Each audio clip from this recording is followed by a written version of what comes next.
Hey guys, it's Tuesday, February 9th, 2010. This is my second vlog, and I'm currently working on my first article, which I had been talking about before. The general concept for my article is changing. I had originally wanted to expose a lot of hidden areas on campus that students didn't know about that might provide more information or just be interesting in general. But after doing a couple of the interviews, I think I'm going to have to choose one area and just focus on that because they're not fitting together as well as I hoped they would have. I had 3 interviews so far, and I still have one more scheduled for this week.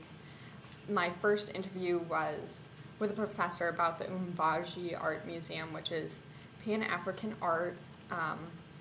It's not a museum, pardon me, it's a gallery, and it's in Oscar Ritchie if you want to check it out.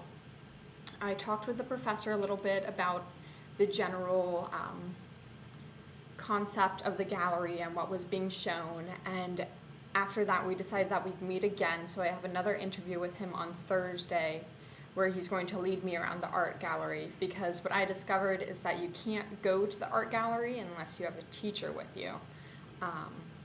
So I want to double check and make sure this is correct information that I have, only because if that's the case, this isn't really an article that would apply to very many students if they can't actually get to the art museum or the art gallery themselves without a special guide of a teacher, which students like things to be convenient, and that, to tell you the truth, is not convenient having to email someone just to look at some art.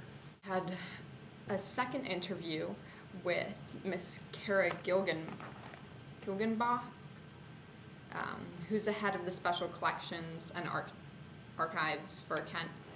And we discussed the archives, which I told you about before, are located on the 12th floor of the library. And there are a lot of archives. It was really great getting to talk to her, and she gave me a lot of insight on the archives and what students can glean from them. One thing in particular that I thought was neat, a quote from her, was that students can get a sense of the history of this community and of the university, and they can use primary sources. I thought that was an excellent observation, because I personally went and looked through some of the archives afterwards. I looked at the May 4th display, and I could really relate with the students back then. And when you can, it's pooling the history of the university along with yourself, which is something that you can take pride in with Kent State. So that was really a good experience talking to her. And the archives, although I think they're more well known to other students, I'm sure I could probably write my article solely on the fact that there's a sports archives display or the May 4th display that is currently being finished up. Should be finished in a couple of weeks if you want to check it out. It's up there right now. I just got off my third interview, which was with Dr. Hawks from the audiology department. And we discussed the hearing aid museum that we have on campus. A man who was an audiology professor was talking to someone from the paper who he mentioned the fact that he would like to have a hearing aid museum, and from that being published in the paper, different individuals sent in numerous donations of old hearing aids and old ear trumpets, different audio devices that were used to enhance hearing. The Hearing Aid Museum and the archives would pair well together for a story, but 2 being an even number just doesn't fit well for a story. So I'm thinking that I'm either going to have to just pick one of the areas to work on for my article, solely for the fact that the 3 different areas that I have been looking at aren't meshing as well together as I hoped they would. The art gallery being that I have another interview on Thursday, my paper is due on Friday, and as well as the fact that if you do need special permission to go and see it, that's not going to be applicable to the students. And then the archives, which I think are mostly well known.